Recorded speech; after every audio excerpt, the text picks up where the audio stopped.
Let's see if it's, yep, it's ready.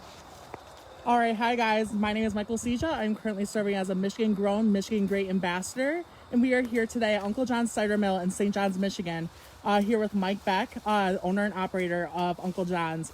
So I'm gonna let him go ahead and introduce himself. How you doing? I'm Mike Beck, one of the owners of Uncle John's Cider Mill. Tell us a little bit about the farm today. Well, we're a fifth generation apple grower, and we also have a lot of agri-entertainment opportunities here, as well as we're a juice maker and a hard cider maker. So what kind of varieties of apples do you grow here?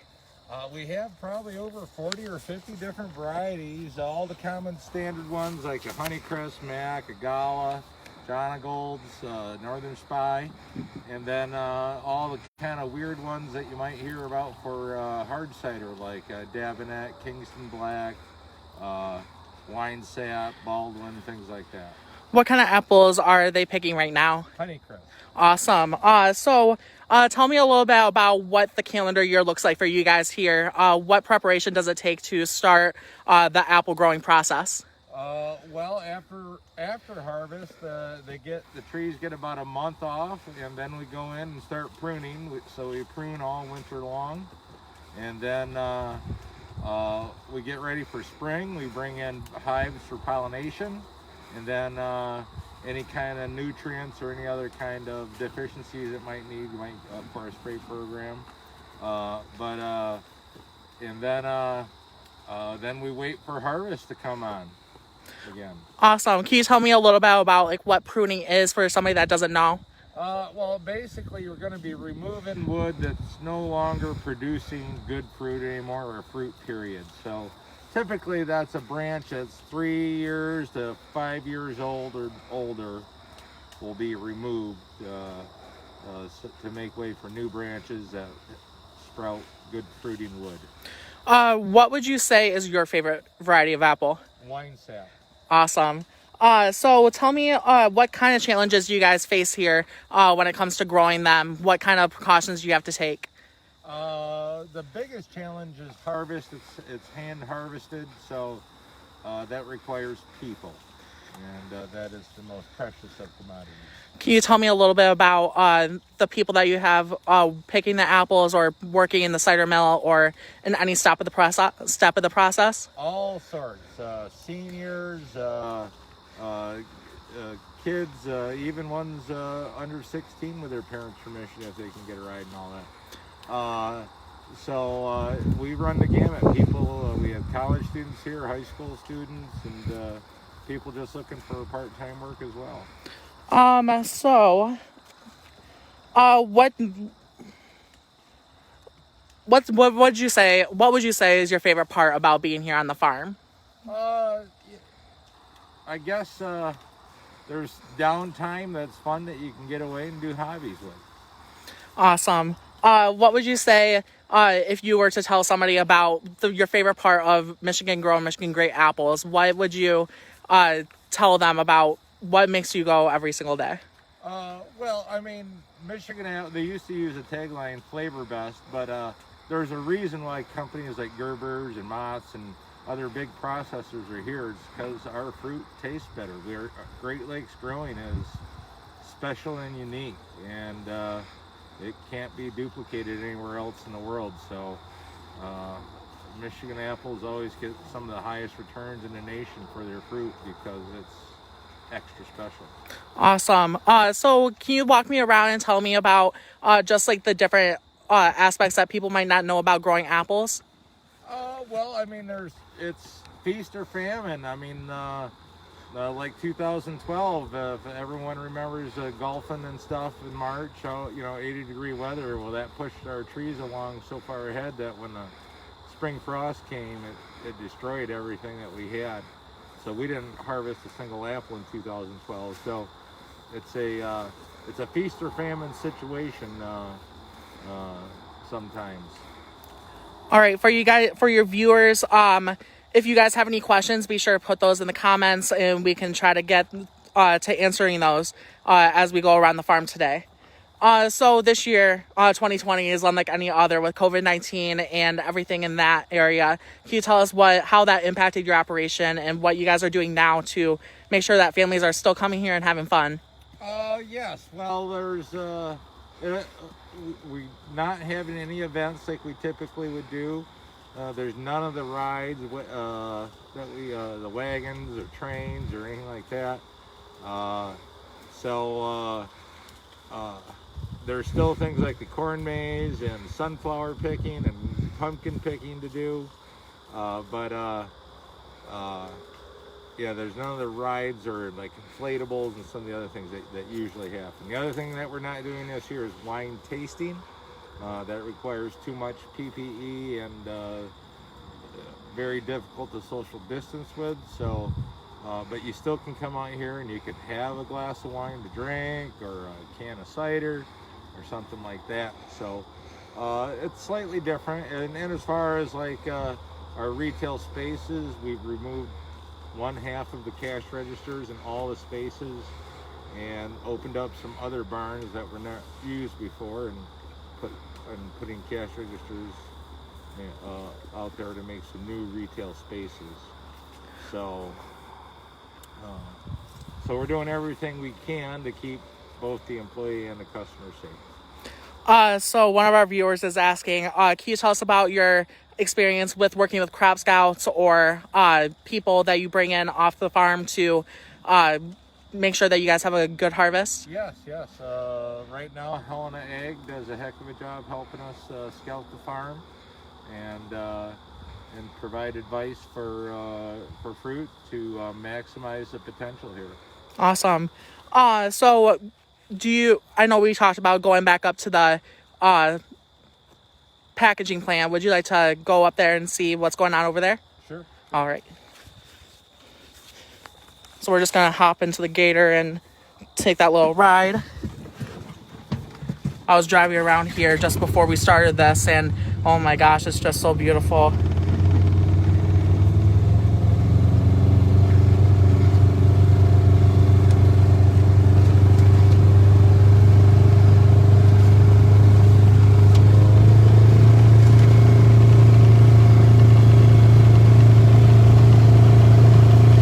So Mike, can you tell me a little bit about how you came onto the farm?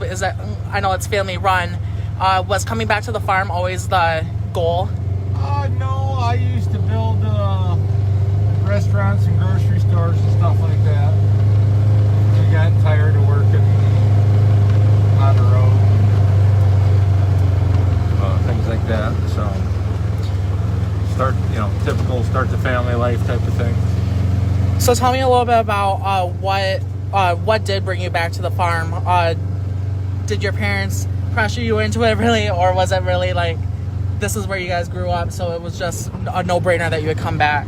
A combination of some of those things. But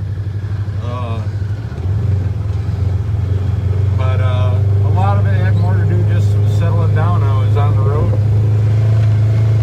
9 months of the year, not near anyone. So other than apples, can you tell me a little bit about what you guys grow here as well? The only thing else we grow is sunflowers and pumpkins. And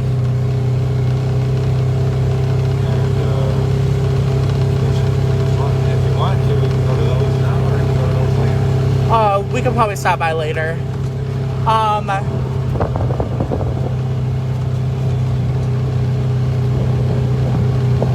So where can we go about buying your product? I know I was just in the store the other day and I saw Uncle John's hard cider in there. Where other places can we see your product being sold? Most you can find the hard ciders at a lot of the very standard grocery locations, and wherever you're finding craft beer and wine. So we're gonna park right over here. Okay.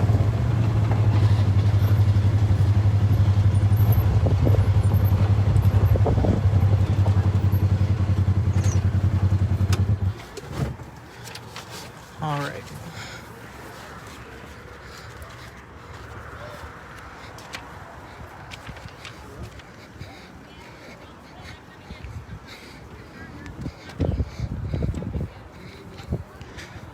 So tell me where we're going.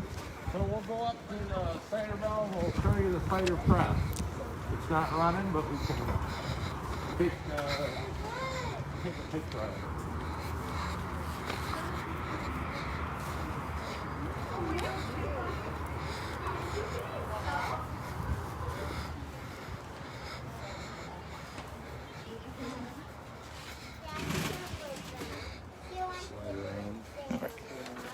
We're closed up here today because we can't get enough employees to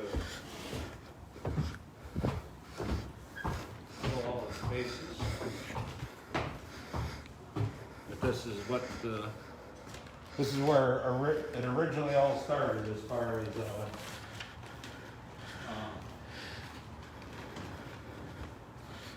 cider and donuts were available up here.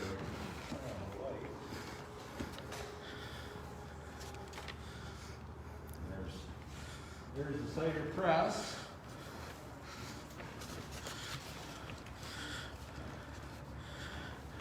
And so we dump in the big harvest bins over there along the wall where that blue box is.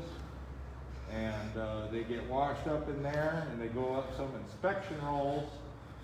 And then they go through another wash process where they get scrubbed and sanitized actually again. And then they come up this big long silver elevator, and then they get crushed up in the works over here to the left. And those white belts that you see in that stainless structure is what squeezes the juice out of the foam. How many apples does it take to make a gallon of cider? Well, 1 bushel, 42 pounds, will make approximately 3.5 gallons of cider. So I don't know how many apples it takes to make a gallon, but I know how many bushels, or how many gallons come from a bushel. What kind of varieties do you guys use in your cider?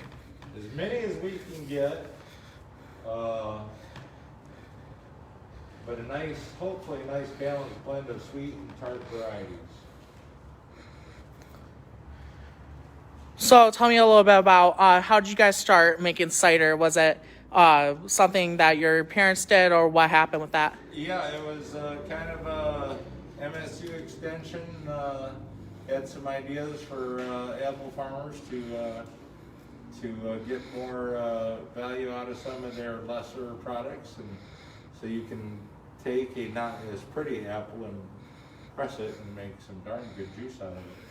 So that was a great way for us to start and get more value out of our crop. And then how did you guys go from making cider to making hard cider? Did you have a part in that? We got a federal grant for that, and the timing is right. We saw a new product called woodchuck out there on the stores, and we started investigating ourselves and seeing. And we also saw the growth of the Michigan wine industry, and said, "Gosh, timing's just right now." And now there's many more gallons of Michigan hard cider made than Michigan wine, Michigan grape wine. So we've far exceeded the expectations of what Michigan cider could be already. So how does, I know Michigan's really big in apples. That's kind of what we're known for. What keeps you guys working here in St. John's other than working other places? Well, we've always considered other places, especially to maybe open a tap room for the hard cider business. So we've considered areas like Detroit, Grand Rapids, maybe even Traverse City area. So we have always actually considered a possible other location. It's just if the timing's right is a big part of it. How do you guys stay involved in your community?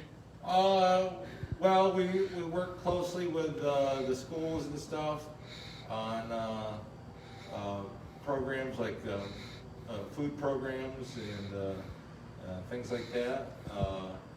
And we have a lot of just community involvement when people are looking for places to host things, because like we host many of the local schools' runs here, 5K runs, including the last 3 years MHSAA regional 5Ks. So we especially engage the school crowd. Where else can we go on the farm to see some more of the process of apples? There isn't really too much more outside of a cooler. We can see a cooler where apples are stored after they are harvested.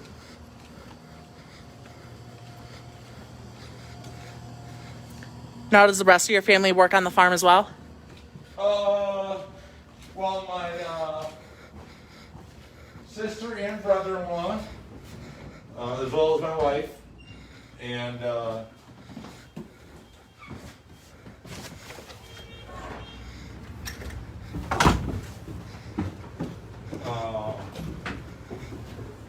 one of my father-in-laws, and my parents still help down then too. You can see here some harvest bins filled with apples.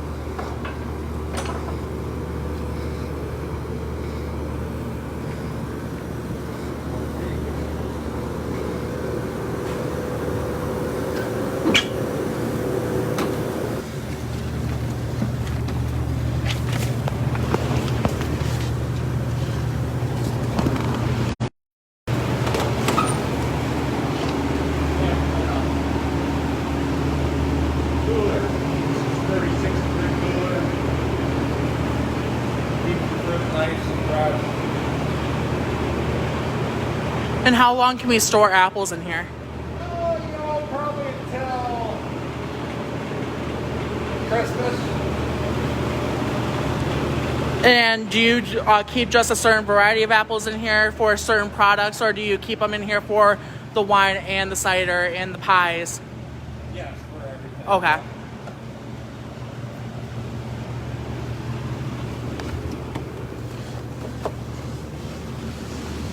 Other than that, there isn't too much to see for apple processing or apple production. You want to take a trip over to the sunflowers and pumpkins? Sure, we'll go back to the freezer.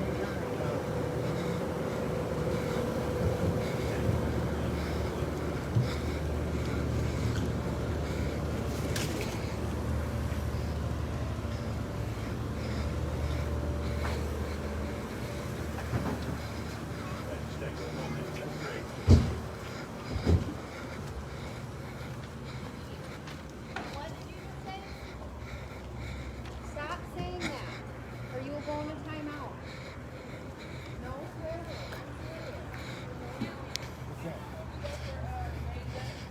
Straight back that way. You can drive that way too. Is the punch card there? You think that was Yes, okay. ma'am. You'll see Okay. it. You'll see it.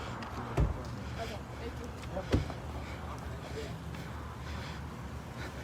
Now, what's the Mayday? The what? What was she asking about? The cornet. Oh, okay. So tell us about what we can do here on the farm today. Well, we have the gift shop open and the bakery is open. So you can get the standard cider donuts and apples and all that. The wine's available in those rooms too, so you can still get hard cider and stuff today. There's gemstone mining, which will, that's right over here on the left. We'll kind of drive by that.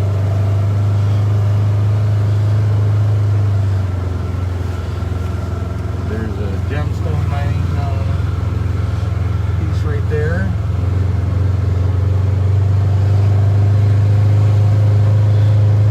And plenty of picnic tables for people to have their cider and donuts on.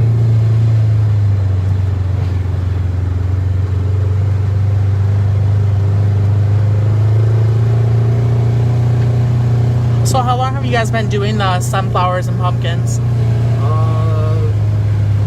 pumpkins for at least 30 years, I guess, maybe more. Sunflowers for the last 3 or 4.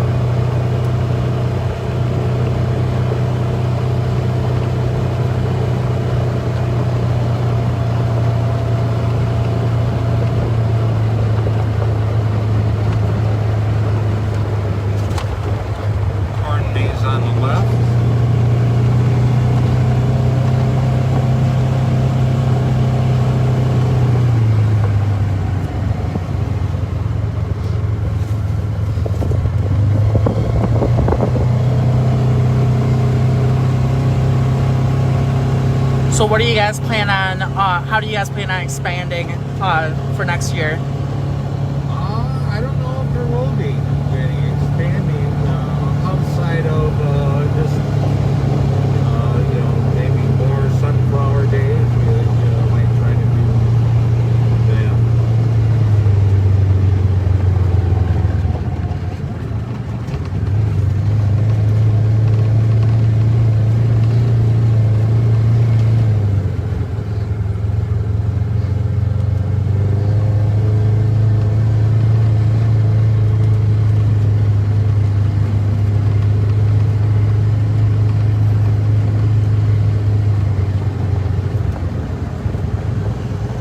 And for the viewers watching, one of our other Michigan Grown, Michigan Great ambassadors is going to be highlighting pumpkins sometime next month. So be sure to stay tuned to see some more of that if you guys want to learn more about pumpkins. So there's a sunflower field over there.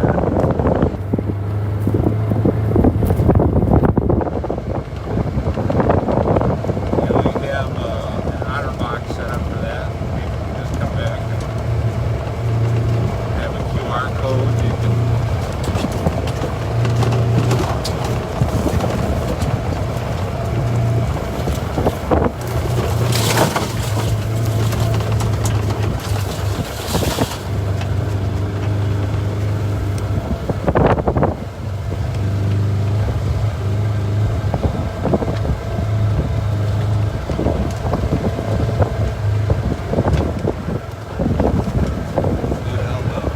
it's got the most blooms.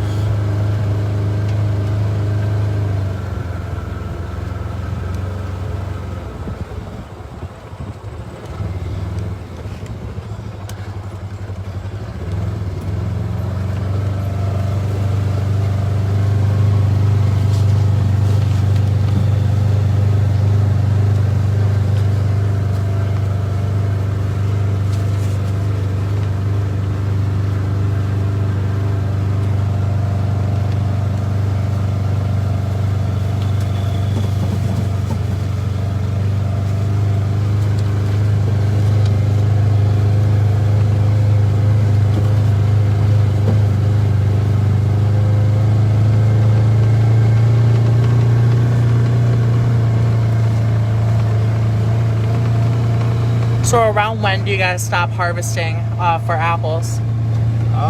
Usually Halloween weekend is our last good crop coming in. White reds and wine cells up there.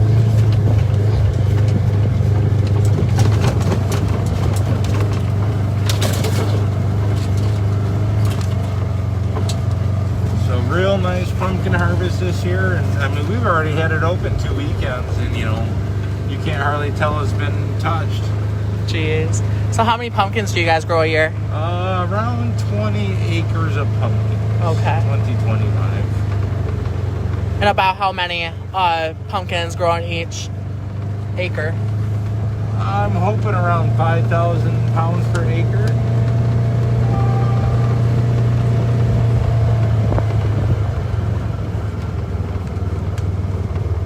It's our pumpkin area. We have an attendant today, but there's also times where you can use the QR code and pay right online.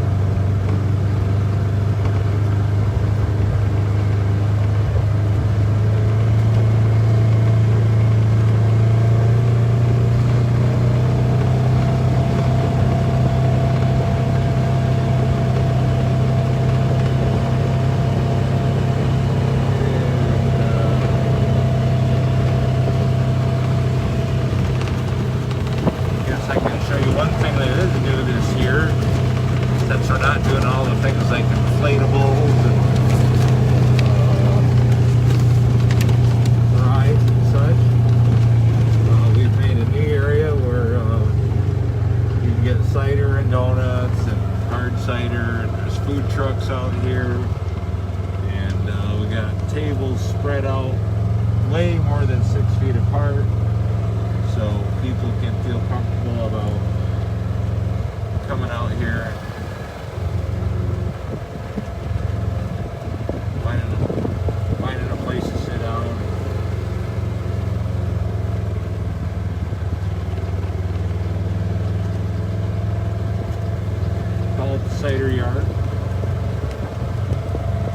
or 3 food trucks going. And also we'll have a one-man band as well.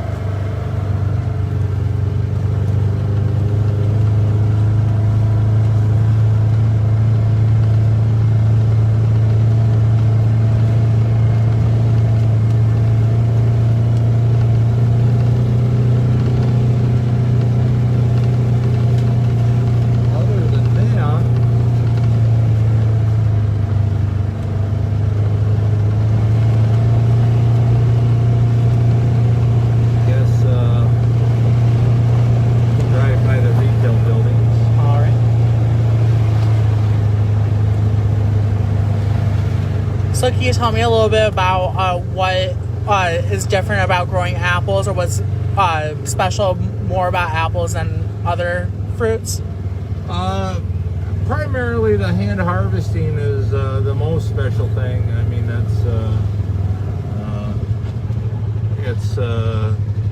is a more specialized job than people realize.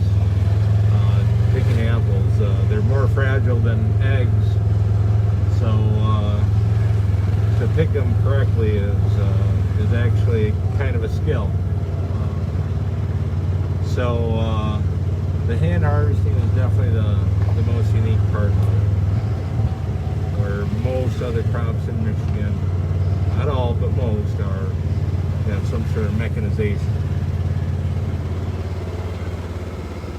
That's pretty much all the buildings and shots of the orchard.